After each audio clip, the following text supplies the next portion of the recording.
Mindfulness सीखने के लिए तीसरा की एटीट्यूड है एक्सेप्टेंस, कबूलियत। गुरुजी कहते हैं कि see things as they are.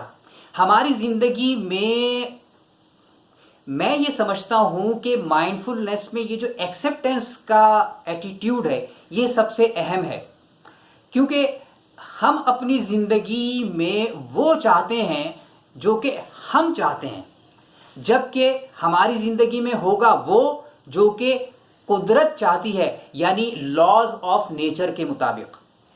और हमारी ज़िंदगी में नाखुशी, स्ट्रेस हो, डिप्रेशन हो, एंजाइटी हो, कोई भी कैफियत हो, वो उसके पैदा होने की सबसे बड़ी वजह ये होती है कि हम अपनी ज़िंदगी में आने वाले हालात व वाक़यात को एक्सेप्ट करने के लिए तैयार नहीं होते।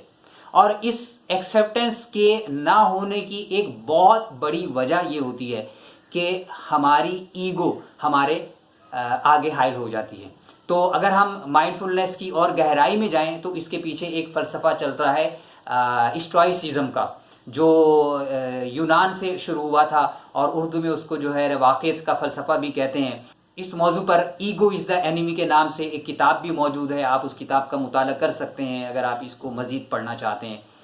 बहरकैफ एक्सेप्टेंस वो की एटीट्यूड है जो आपको माइंडफुलनेस सीखने के लिए लाजमी है।